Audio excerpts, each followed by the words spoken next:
I can't begin to tell you exactly how dumb this show really is and just how bad it is narrative.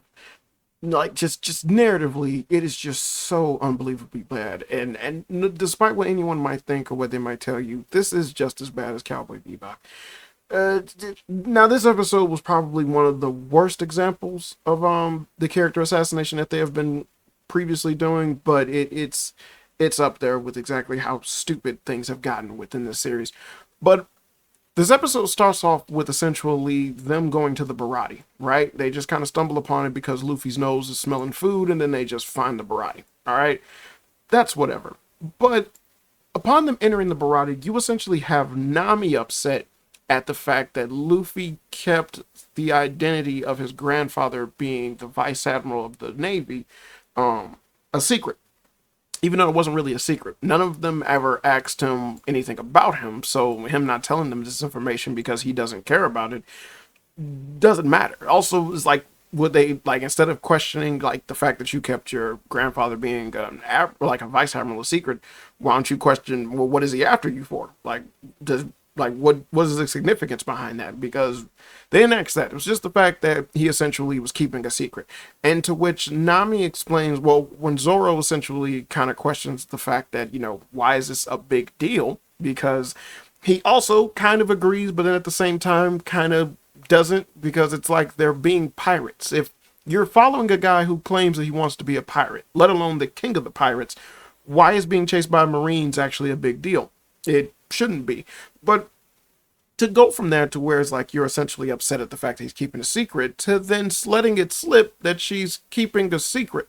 So I can't get caught yet because and it's like, so now you're keeping secrets. But if you're upset over the fact of secrets, but now would be a perfect time to share, wouldn't it? But no.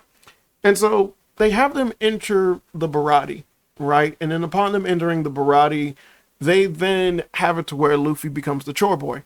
Um, this again is a series of events that take place within the original source material, and then they make sense why it happens in the source material. But because this is so desperate to copy it, because it has no feign, I just made up a word. It has no sense of context. It basically put Luffy in a position where he became the Troy boy, but it didn't explain why he would or that it made any sense.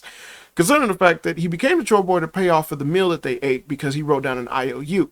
But the episode continues by showing Nami, Usopp, and Zoro enjoying themselves at the Barati because Nami actually has money. So, why is Luffy working off this debt if he actually is able to pay for it? Now, within the original source material, it made sense because of the fact that they were kind of jokingly making fun of the fact that he became a chore boy, but that was a punishment because of the fact that he bust a hole through the roof. So, that actually had some levity to it and actually made sense. And then that led into him essentially working for a little bit, and then upon Zeph actually revealing that he's going to have to work for a whole year, to which Luffy naturally exclaims that no, he can't do that. He got to become king of the pirates, so he's not going to work for a whole year. And then even though the argument ensues, you then have it transition over to the fact that they start dealing with Don Krieg and his pirates and all that. And then upon them eradicating Don Krieg comes with the deal that if Luffy defeats Don Krieg and stops this whole BS, then Zeph will forgive him for his debt, and then he'll be free to go. All right, yeah, that's what's naturally supposed to happen. But this series doesn't understand how to do shit like that, and so even though they have Nami stick around in a situation where she actually is supposed to leave, you then make this even more complicated because Nami is able to pay off this debt, but they aren't. She's not.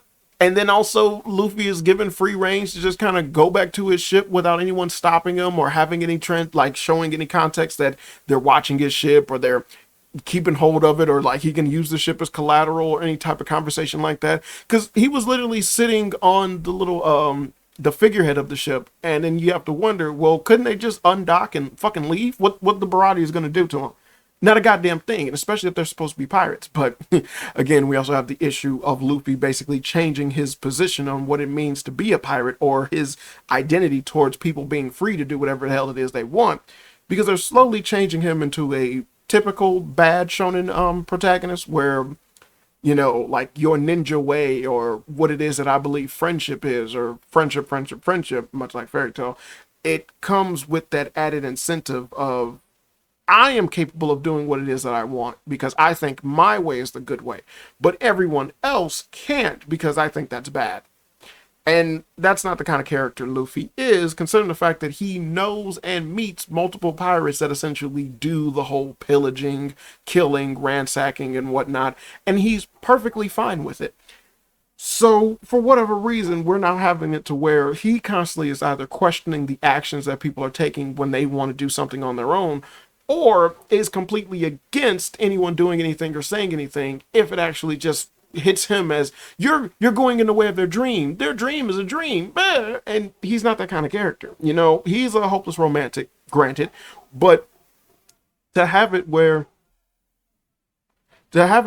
like him as a hopeless romantic, you essentially give him this painstakingly opposition towards anyone who just happens to go against someone's dream is ridiculous, because that's not a good thing. It doesn't even make sense as a character trait, let alone what it is that this character is doing, because then you have it to where as long as you acclaim that what it is that you're doing, like acclaim, as long as you exclaim that something that, why did you say that? As long as you tell him that something that you want is associated with your dream, then apparently he's all for it. But if you just want to do something for the sake of doing something, then he's like, well, maybe we need to rethink this. And this came up in the case of Zoro essentially challenging Mihawk, which pops up later within the episode. And that just also seemed like a backwards concept to have with this character, because if he's all about freedom, doing whatever it is that you want, which that you highlighted and showcased in the earlier episodes, why is it now this is something that's being held in the negative, like is something that's only negative until you associate it with your dream? So until Zoro then brings up the fact that, yeah, my dream is become the world's strongest swordsman, so me fighting him is what I want to do, then Luffy's like, well, Nami, I can't do that. Like, it's his dream. I can't get in the way of someone's dream. That's my ninja way. And it's the stupidest thing you could ever possibly do. While as what the source material originally did is just have Luffy not question that. Like, Zoro was like, he's gonna fight Mihawk, and Luffy was totally cool with that happening. He sat back and watched the fight till its entirety. And in fact, Mihawk even praises him for doing such a thing, because Zoro was a person that he considered, like, he's a close friend. He knows him. He's a part of his crew, and he cares about him deeply. But he let him walk his own path and be his own man, because that's something that Luffy does. But this series just kind of has that happen in the back burner. But the opposition that comes before all of that happening is what it is that makes that not really function correctly. You understand what I'm saying? So it just comes across as incredibly stupid, because you just have multiple contradictions that happen within your dialogue choice and your overall writing for your story, because you're trying to follow the storyline of what actually takes place within the source material, but you can't do that correctly, because how you're writing these situations to actually connect doesn't fit, unless you've seen One Piece to where you can actually fill in the blanks of the shit that you left barren. This, like I said, this is a really, really bad show, and the writing skills for this just keep pouring out all over the pages when these people speak, that whoever was behind this has absolutely no sense of dialogue and has no idea what the fuck it is that they're doing. And it's just terrible. It's the worst. It's really the worst thing that you could possibly see. So once you get to once you have it to where Luffy's essentially doing the chore boy, you introduce Sanji. And then when you introduce Sanji, it's really in the lackluster way that's just kind of like whatever. You got him talking back to Zeph, and then essentially Zeph threatened to kick him out of the kitchen, but then Sanji's not doing anything about that. He wants to be on the, like, for some reason he takes him off the line for cooking, and then Sanji's like, I'm like the best cook in here, but then it, for whatever reason, copies every goddamn restaurant, movie, and TV show that has ever existed, where the main character is someone who wants to do so much creativity with food, yet the place he works at is stifling his creativity. Why do you work here? Why should you work here? Go open your own restaurant. Brr, brr, brr, brr, brr. We can do so much more to a Big Mac. Big Macs can only be made one way. Brr, brr, brr, brr. And it's so dumb. And yet, you facilitate everything that happens. You facilitate the stuff that happens within the story of this episode as if it makes any sense towards the concept of the character. Because you don't have any reference to Sanji or what it is that he's about or what it is that he's doing and saying, because you showcase him and highlight him as this no nonsense character, why is he putting up with this bullshit? You're not giving any context behind this. And so trying to leave it vague, because essentially people who know One Piece knows exactly why Sanji has this deep connection to the Barati, or why he would want to say, again, that does not help out who's currently looking at the episode, because you have a guy who essentially is like, my skills surpass that of the person who works here, yet he doesn't give me a shot. And so then it's like, then why do you stay here? And then the answer to that is just like, the backstory hasn't been shown yet. And it's like, yeah, but that doesn't really trek with what's going on, rather than what the source material did, which is that you already established and showcased the fact that Sanji and Zeph have a real deep and good relationship, and Sanji is considered the best cook within the Barati. But also the fact that Sanji has a dream, and he vaguely talks about it, but more than anything, he respects and he likes working at the Barati because he's doing it all for Zeph. So even though they argue and they bicker, they still have a really good relationship. But you did not do this. You squandered every moment that you had to actually give that type of opposition between these characters, but instead you just had them be antagonistic towards one another without showing that side of where it is that they are close. I mean, you could have definitely did that by having them either prepare a meal together or something like that, or while they're talking, or while Sanji was cooking, he was saying one thing, Seth was saying another, and they both were basically cooking in tandem and making a dope-ass decent meal. Hell, you had it to where Sanji just made a dish that was unwarranted. It didn't come from anything. He just made a dish, but it wasn't something anyone ordered because he just made it up. So it would have made sense if he made it up and then Zeph tasted it, or he got angry at him for wasting time and ingredients to make something when he's supposed to be cooking what people ordered. That would have at least made sense. But instead it was like, look, I made a new dish. That's not what we serve here. Yeah, you old man, you won't never understand me. God, get out of my kitchen. And that's just dumb. That's just so dumb.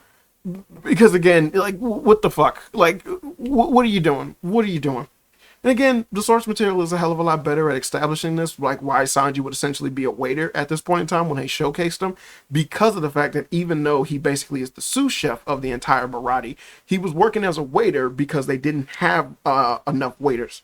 So he was filling in and preparing and cooking the food, but also waiting on tables at the same time. He also likes hitting on the women, so he kind of opted to do that.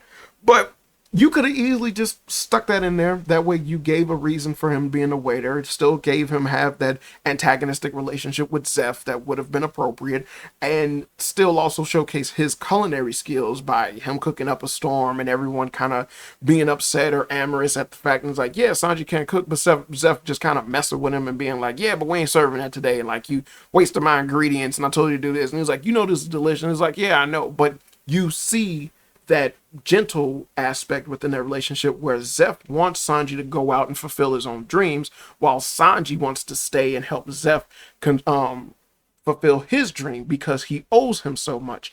And then it just would have gave some depth to their characters and what it is that they're supposed to do.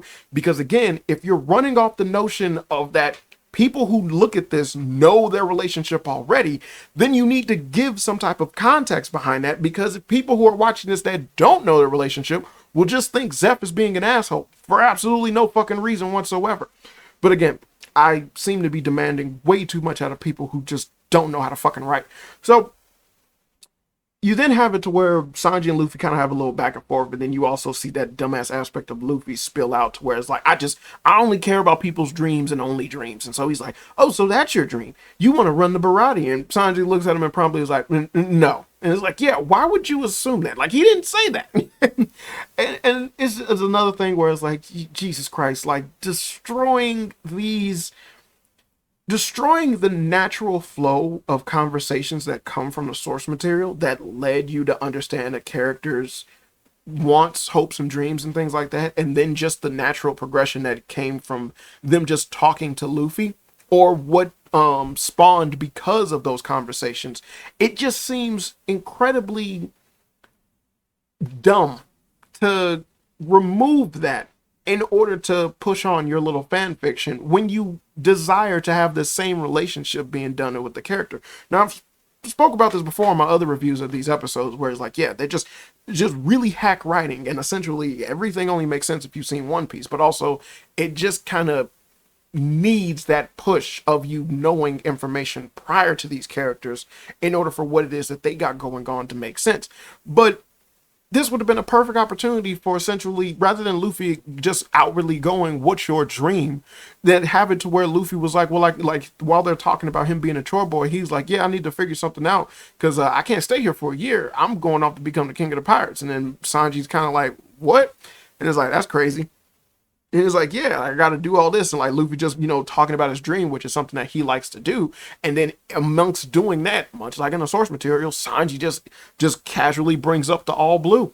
And then it was like, "Have you ever heard of it?" And it's like, Luffy's like, "No, I never heard of that." And it's like, "Oh man, it's this great thing." And then he just gushing about how amazing the all blue is and how he wants to see it. And Luffy looking at him with like, "Man, that's a great dream. I'm like, I hope you do it one day." And then it's like, and then you also bring up the fact that it's like, well, I kind of got to give up on that because I'm needed here. And it's like, I want to go there one day, but for right now, I'm here and I'm going to stay here. And then Luffy kind of like, questioning that antics. And then out of the sense of good writing, because again, it happened in the source material, you have Zeph overhearing this conversation, which adds on to the fact that Zeph knows about Sanji's dream. You know that Zeph has a connection to Sanji, and then you were able to conclude, hey, he clearly cares about him. You clearly see that they're very close, but also you understand the reason he's pushing him so hard is because he wants him to go after his dream, not stay here. And that's all you had to do. All you had to do just show Zeph just looking and then like walking away. That's it. That's all you had to do. And it just would have added so much from that which you didn't have in the first place.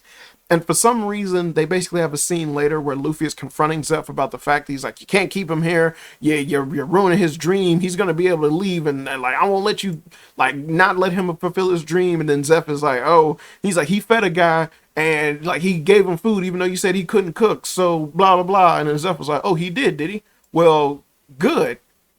And then it's like, this doesn't mean anything because we haven't shown anything to actually give this credibility to where it's like, okay, we can understand that Zeph would be happy about Sanji doing something like this, or that Zeph would be proud. If anything, this seems like it would lead into Zeph going and confronting Sanji and being like, "Well, you cooked despite the fact I told you that you can't cook, so you're fired."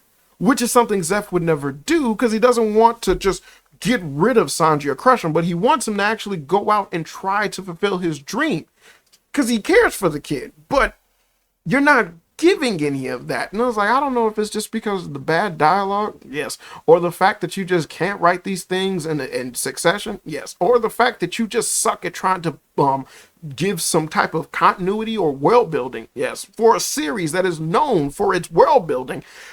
But you are handling this shit very, very, very, very badly. And again, with the dumbass Kobe transitions to use as exposition dumps, you have another moment where essentially you have them preparing the ship from when Luffy was able to do balloon and it knocked back a cannonball at Garp's ship, despite the fact that Luffy then claimed that he never even knew he could do something like that, which then makes the series that much more stupider because you know that this is going to mean that essentially it's going to mean that upon him fighting people and whatnot, you're just going to get a bunch of moments and a bunch of stuff happening where he's basically going to get his ass kicked, much like they showed in the trailers with all along. He's going to get his ass kicked first, and then later on you'll see him kind of do more stuff within his abilities and whatnot. But either way, that's still just a God damn it, it's such a lame ass way of writing. Just you just suck. God, you just suck. And again, I just can't understand or perceive that someone who claimed to be a fan of One Piece would write this shit like this. But I digress. But essentially, you have Kobe being used as exposition dump again, where they're establishing and explaining what the 7 Warlords of the Sea are, as well as who Hawkeye Mihawk is. And it's done in the most laziest way possible, where it completely destroys any intrigue and any build up towards his character, as well as exactly the threat that this man had, because you just squandered it. Because I'm pretty sure, much like with the Shanks pirates, with the red hair pirates fighting in a previous episode, you wanted to show some shit that didn't get shown in the original source material, because you were like, well, this character is cool and I just would like to see them do more stuff. That's the dumbest excuse possible when it comes to actually facilitating things with the character, outside of actually doing something positive to reinforce those aspects. Something that you could have done was that you extended the Zoro Mihawk fight. That could have been a better way of you establishing and showcasing his powers or his abilities and whatnot, or highlighting aspects of what he did to Don Krieg's crew after they introduced him, showcasing and highlighting exactly how it was that he did take them down. Something that the source material didn't do. That would have been fine. But after his introduction, instead, they introduced him by showing him basically destroy and defeat Don Krieg's pirates in the most lackluster and unbelievably terrible choreographed fight that they've done yet. But then again, all of them have been really bad. And it just was so uninspiring and just unbelievably dull that it was like, well, it's just another guy that's strong. But he isn't anything different from all the people we've seen so far, aside from the fact that they just keep saying that he's someone that's a big deal. But that didn't mean anything. Like, seeing this doesn't mean anything. Right? And then you take away the impact that character actually had in terms of exactly what kind of a monster he was, by still trying to facilitate the same line that was given in the source material, but it not having the same impact when it was delivered. So it's like, why are you after my crew? Well, you woke me up from my nap. And it's like, yeah, you're saying this way, but it doesn't have any type of meaning whatsoever. So it's like, now it just seems like some dude who's able to kill a bunch of weaklings is just doing whatever. But when you had the build up of exactly how big of a deal the Don Krieg pirates were within the East Blue, how terrible it was that they were suffering because they were saying that they were chased by just one guy. It was one guy that wrecked 50 ships and like chased them to the ends of the oceans, and now they're starving because they haven't been able to eat for weeks and they ran out of supplies and whatnot. And the fact that they just kept hyping up and building up who this monster was and how terrible it was, and the fact that it's like they just tried to get into the Grand Line. Upon them going into the Grand Line, they met one person and it made them run away scared because of how bad it was. And then that just also builds up the intrigue of what the Grand Line is. And then upon them talking about that, it does not deter Luffy away from his dream, which is something else that inspires Sanji, seeing him be someone that basically doesn't really care about the dangers. He's going to die chasing his dream regardless. And then that also is facilitated later on with Zoro fighting Mihawk. But then you have it to where even when the Don Krieg pirates are basically able to eat and then they decide to turn on the people who actually save their lives, you then are introduced to Mihawk, and then it's done in the most satisfyingly dope-ass way imaginable to introduce a big bad.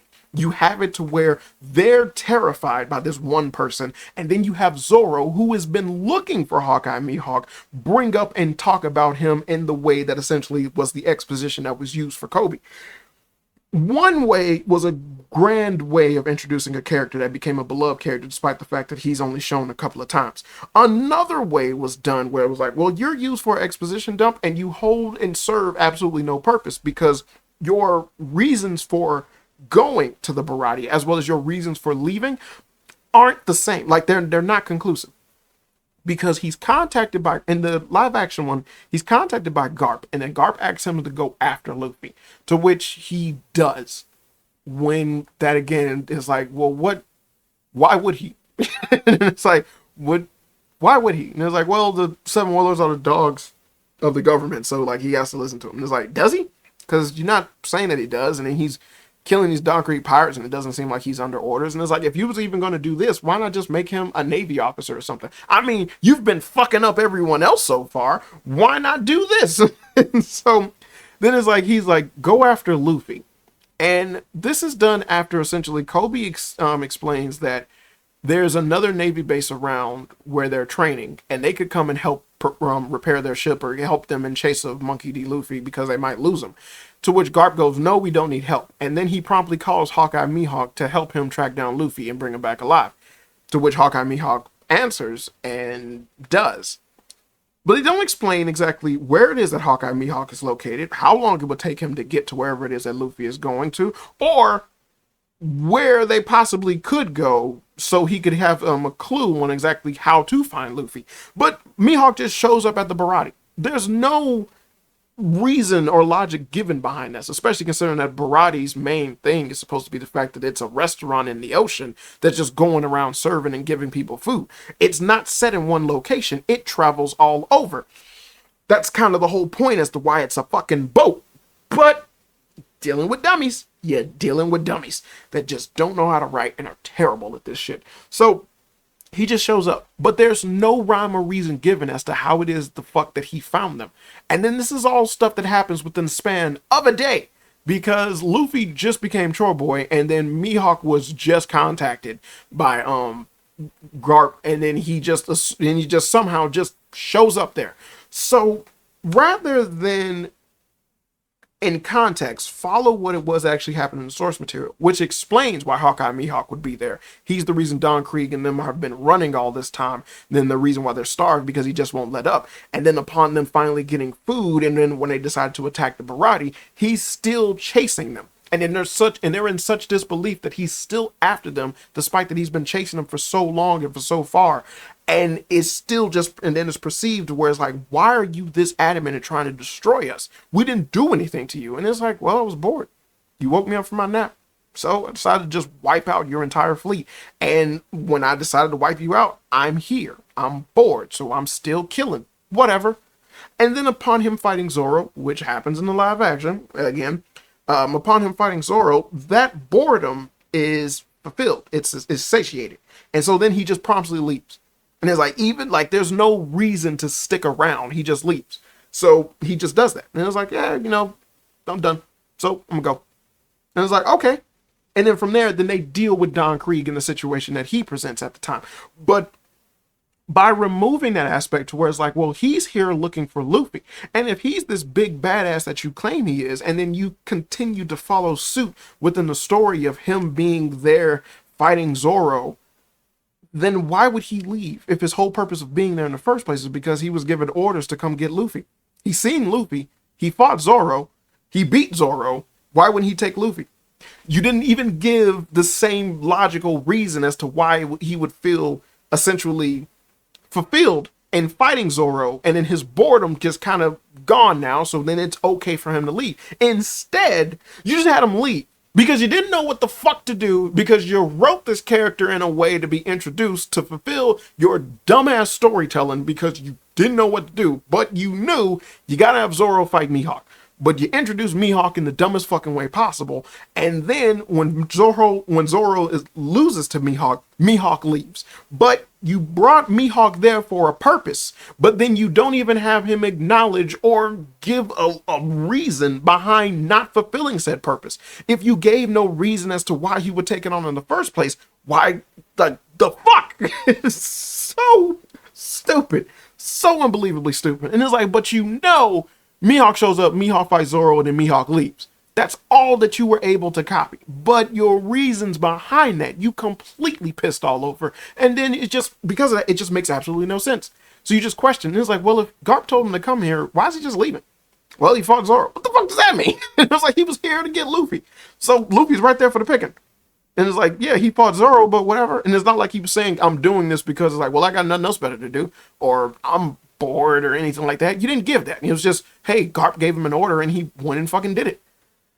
And then also you just have another terrible transition where you keep cutting back to Kobe because for some reason the people who wrote this just desperately care about this pink-haired motherfucker who honestly only shows up within the entirety of the One Piece series like 4 times that actually matter. And I'm not mean like 4 episodes, but like just literally you can count on your fingers how many times Kobe shows up and it actually fucking matters after he initially showcased within the beginning of One Piece. But for whatever reason, they keep cutting back to him in order to either confirm or to steal in his notion of becoming a Marine, which you don't need. And again, you can see as clear as day that this is just only used as a transitioning tool because they don't know how to associate time in between the characters speaking, whether it goes from where, yeah, it's 2 characters talking in this one area and whatnot.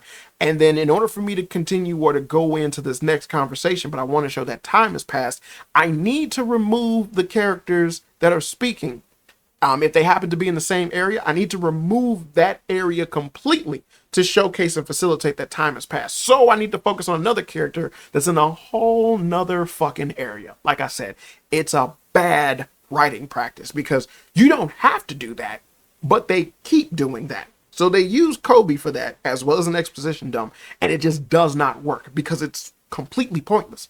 And now it's gotten to the point where it's like whenever they show Kobe, I'm just rolling my eyes because it's like none of this matters. Currently, what is going on is the interesting factor of what's happening. But you cut away from that to show Kobe in order for you to have that time has passed from whatever it is that you just finished talking about. So that's dealing with Luffy, Nami, Zoro, and Usopp. But again, if the Kobe aspect doesn't matter, then who gives a fuck?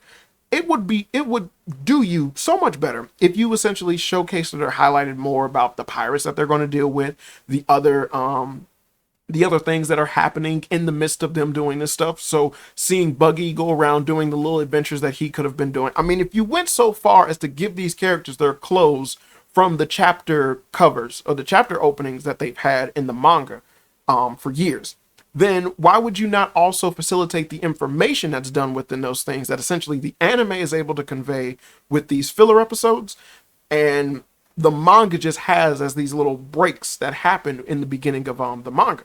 So the little manga chapter covers. So why not have that be your transitional takeaway from what it is that's going on? So while they're doing this, hey, this is how Buggy got his body parts back.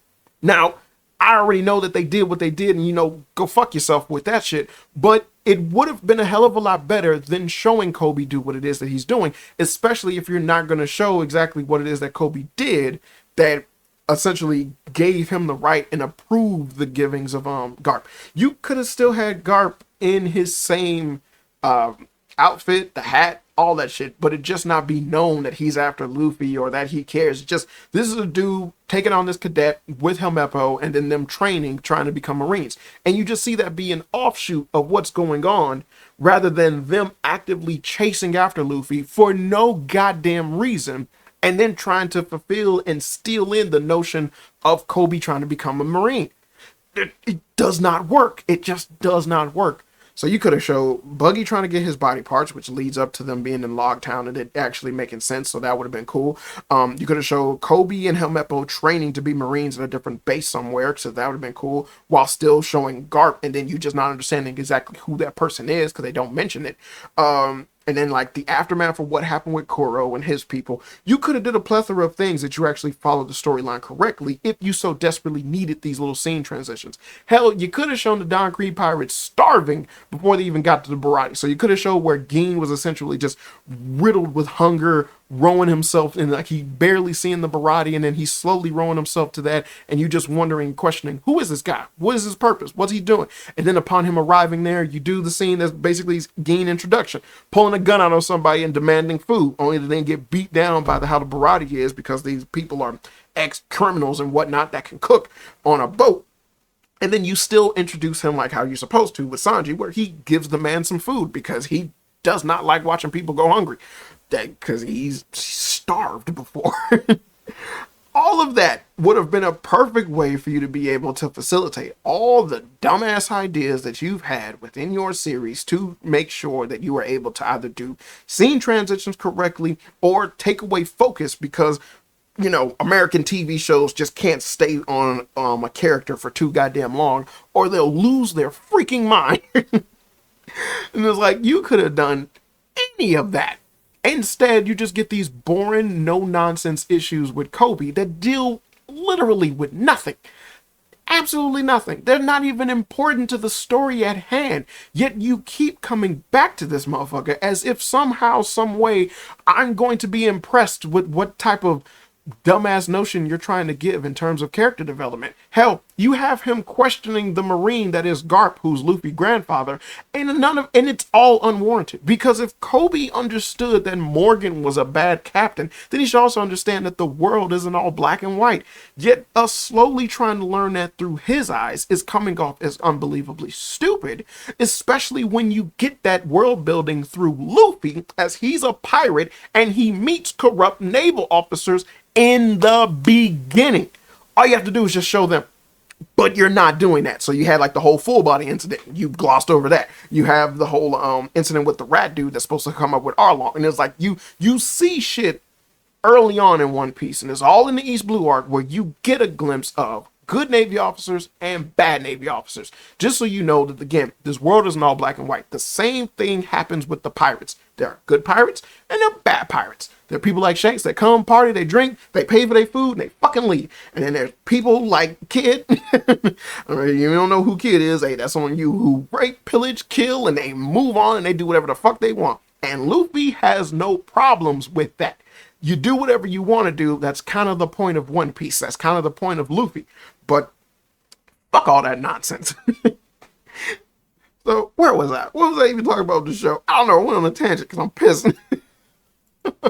But essentially you had it to where Zoro confronted Mihawk, which again is like, how the fuck Mihawk even know they'd be here?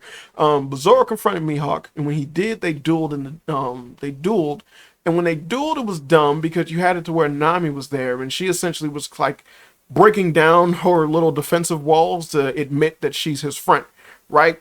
And it seemed like such a stupid moment because this show keeps trying to make Zoro this edgelord Sasuke type. His response to a lot of the stuff that's said doesn't make any sense. So, for example, you have the end fight of him with Mihawk, with him crying, and it was done badly because, again, the acting in the show is really bad too. You have it end with him crying and basically making his vow that he'll never lose again. But you didn't give any sense of camaraderie between the characters to essentially warrant him finally breaking this down, or, you know, this speech actually matters. Because this whole time, like hell, before this fight even happened, we had him basically tell Nami that we're not friends. So where's this crying come from? What is the point of this vow? Like, because you didn't show any camaraderie between Luffy, so they gave us none of that. They never did any of those things that established and allowed Zoro to become that first mate, as well as that person who's willing to take a bullet for Luffy, that he does become later on in the series. Because again, you squandered those moments and the actual character defining traits that they actually have in order to push your dumbass fan fiction. And then basically you could have redeemed yourself with certain actions that the characters would take in certain moments, but you refuse to, in order to highlight and showcase things that never fucking happened, to just push along your dumbass crazy fanfic, which is why this does not connect correctly and it does not make any sense. So you had Nami essentially break her walls, which again, for what the moment was, and it's like, yeah, knowing One Piece, and it's like, yeah, Nami's not supposed to be there. But since she's here, this moment that you're having, I actually like it because it's her understanding the scenario, trying to talk Zoro out of being in a situation where he could die because she actually is showing signs that she cares for him. And it's like, okay, you're doing good. But then you have Zoro essentially pull a full Sasuke, and it's like, why the fuck do you care about me this much? It ain't that big. It ain't your problem. We're not close. We're not cool. Get the fuck off my back, lady. And then you just have Luffy kind of let that shit happen. And it's like, this is an argument that didn't need to happen. What they needed to do was essentially that this scene should have been Nami's wake-up call towards what it is that these people are all about when it comes to facilitating their dream. Because you squandered that moment when it came to Buggy, because that's when that was supposed to happen with Nami in terms of dealing with these two. But you squandered that because, again, you're a terrible writer. But you could have had it to where essentially Luffy was giving her the hard talk of like, nah, like rather than him just being like, well, it's his dream. I can't get anywhere of anyone's dream, because you had him at first talking against it, even though this is something that Zoro wants to do, and Luffy is the kind of character that lets people do whatever they want to do. So him being like, well, maybe this is a bad idea, is something that's out of character and out of pocket. And this is in accordance to your show, not just the source material, but literally your show. And then only for then Zoro to go, remember what I told you, what my dream was. And then he's like, oh, never mind then. You can do whatever you want because that's your dream. I can't get in the way of someone's dream, Nami. I'm sorry. And it's like, well, why did it have to be a dream though? He already said he wanted to do it. And if that was the case, then Luffy would have just been all for it. So why did it need to be essentially associated as a dream in order for that to get pushed? Fucking terrible writing. Like, you don't make sense with your own shit. You get caught thought with your own shit and you don't make sense. But then again, like I said, you have Nami break down her walls and admit that she's Zoro's friend and she cares about him, which is why she doesn't want to see him fight to the death, because she truly believes that Mihawk is just leagues above him and he could kill him. And so by having it to where essentially Zoro responds to her as a Sasuke, and he's like, we're not friends. And then she goes off, and then essentially you have Luffy not respond. Usopp's just kind of sitting around being a whatever character because he's not showcasing that he's actually getting close with them. He's just kind of goofing around. So nothing with him is actually really tangible either, as far as like a relationship could go. Hell, you even had like a moment in the previous episode where he was like, I don't really know the guy all that well. And it's like, well, no, it's the beginning of this episode. And he was like, I don't really know the guy all that well. And it's like, all right, whatever. Fuck you. And it's like, oh, Jesus Christ. And it's like, you're doing everything you can to make sure that they're not a crew. Yet you demand that they have to be together to push your dumbass story. Again, just a bad writing. All around. Bad writing. But then essentially you have it to where Nami was about to leave, so she could do whatever it is that she's trying to do. But then she stayed to witness Zoro fight Mihawk. Again, it could have been an actual good moment if there was something that you did to build on that, to where you had Luffy confront her and let her know. Because again, that's what I mean. Like you could have had that actually mean something if you had Luffy establish and let her know we're the type of people who will die for our dreams. And then essentially this be something that Usopp understands exactly how they roll.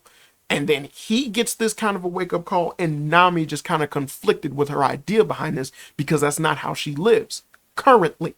So then, taking back by those words, she's then held at this little ipso facto pull of, I want to leave, but at the same time, I consider them friends. But then understanding exactly what that means. Staying with these friends, staying with people who are willing to die for their dreams.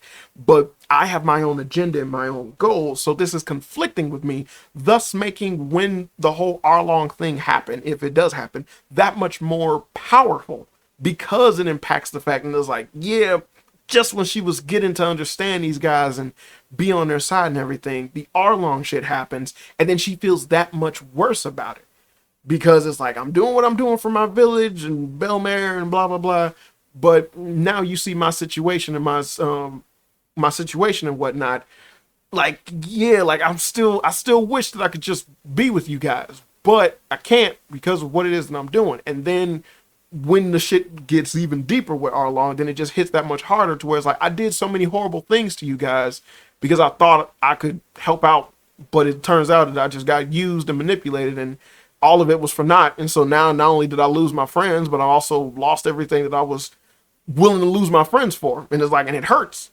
But again, that would have been something to help in what you currently got going on.